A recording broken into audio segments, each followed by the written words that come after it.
Union Banking Corporation was liquidated by the U.S. government, and Prescott Bush received $1.5 million for his holdings in his Nazi business, and that was the beginning of the Bush family fortune for all intents and purposes. George Bush takes his inspiration from what he learned in Skull and Bones and from the Thule Society that Hitler and Goebbels and Goring cut their teeth in, Bohemian Grove, these evil organizations that perpetrate the ugly things that these criminals are doing to this country for which they must be held accountable. They are the most violent, dirtiest people on the face of the earth. Somewhere Americans are going to have to take their country back and start finding out who are these people. Who are these people we call our representatives, the Bushes. George Bush, the president, his father, went around the country talking about a new world order.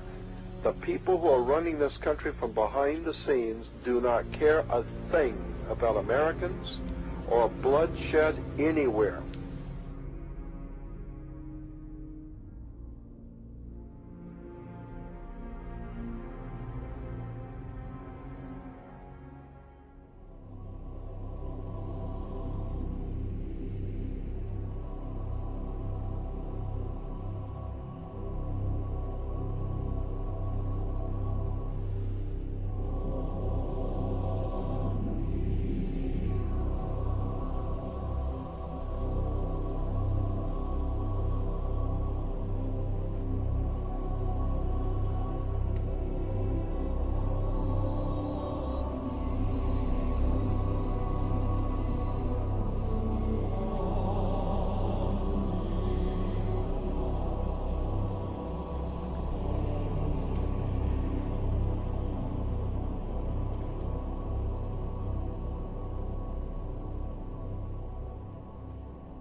You were both in Skull and Bones, the secret society.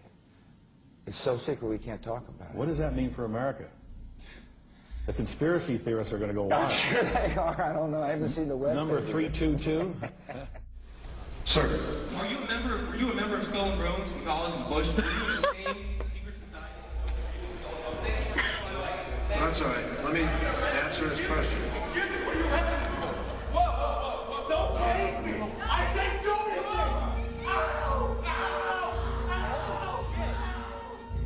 And what you're looking at here, staggeringly, is a group of people, some of the most famous people in America, in long gowns. Behind them there, you see a 40-foot stone owl. And there's the fire between them, next to the lake at Bohemian Grove. Now, one might wonder, understandably, why the people that run the banking, political, economic system and the media in America should be dressed in long robes, doing a ceremony to a 40-foot stone owl. I think we should be told. And no doubt you'll be hearing about all the differences between John Kerry and George W. Bush. But we've discovered they do have something in common. During their respective college days at Yale, they both belonged to a group called Skull and Bones. He's come pretty close. She was part of a team that successfully recorded part of the initiation ceremony that takes place in the tomb's courtyard. Okay, you have the doorway here. Yeah. Okay, then to the right you have a hedge, and then you have an evergreen tree. If you follow that line straight back, courtyard's in there. Ah, okay. So that's where they have the ceremonies in the outdoor part of it. Part of it was indoors, so we only got to see the outdoor part. Right. We only got to and to listen to the outdoor part. God only knows what went on indoors. And what did you hear? What was it you know? You managed to get this unique it was disgusting. It was gross. I mean, they were pretending to murder people. What was the tone of it, though? Was it jokey, or was it quite... No, it wasn't jokey at all. It was sick. It's about the only thing to describe it. It was sick.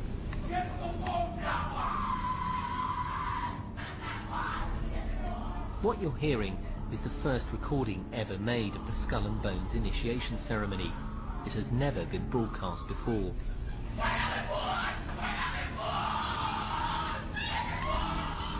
15 new members of the club are being introduced into the macabre rituals of Skull and Bones by the senior students who are about to graduate. The club has what some might see as a strange fascination with death, skulls and bones, There's the chants too, difficult to hear first of all, but including the devil equals death, death equals death.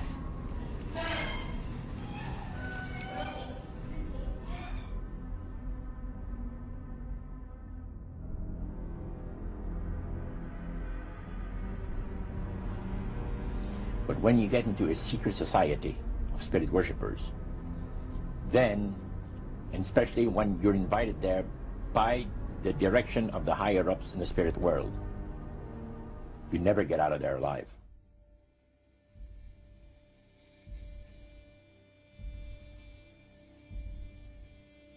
And he told us, he says, look, we worship spirits. We worship Lucifer and all his angels. They're just as beautiful as they did before they were cast out of heaven. He says there was a misunderstanding in the whole thing. He says among the inhabitants of the galaxies. And he says our master was misunderstood. And they always praise the great master, Satan, as a super intelligent being that he is, beautiful to behold. And if he ever appears to you, you won't be able to look upon him because he'll be too bright.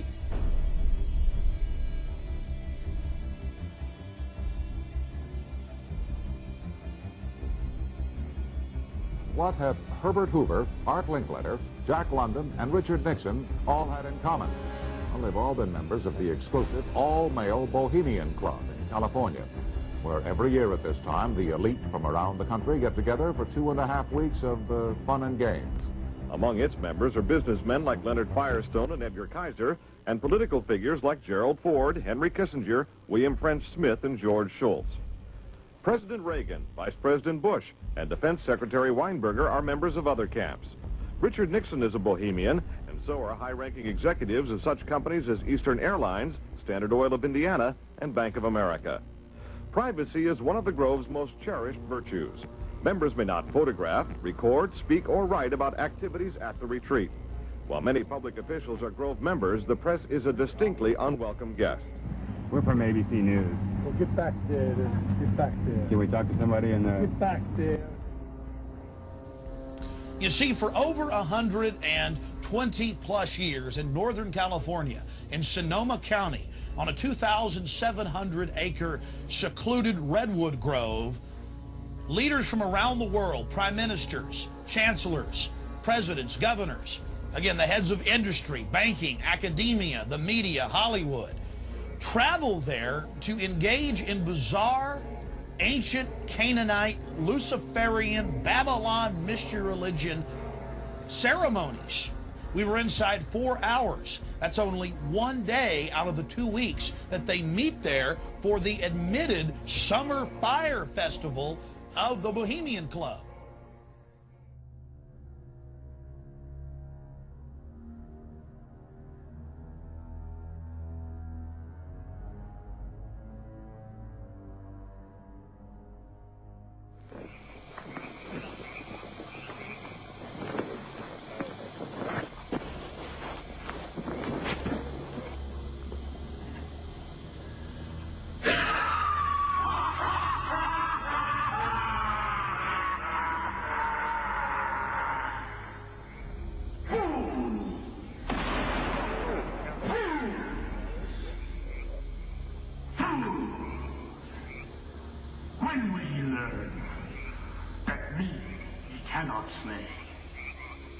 Year after year, he burned me in this grove, lifting your puny shouts of triumph to the stars.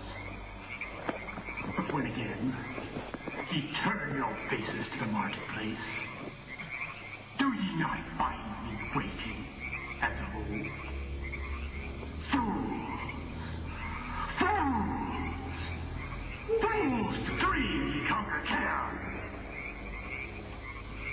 Thou mocking spirit, it is not all a dream.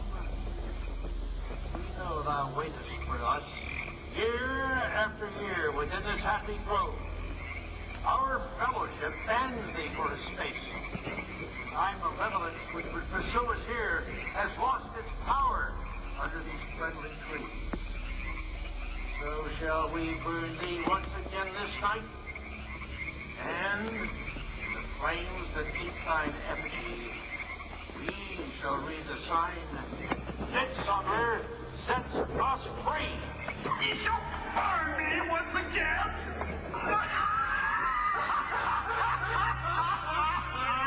Now but these ways, which hither ye have brought from regions where I reign, ye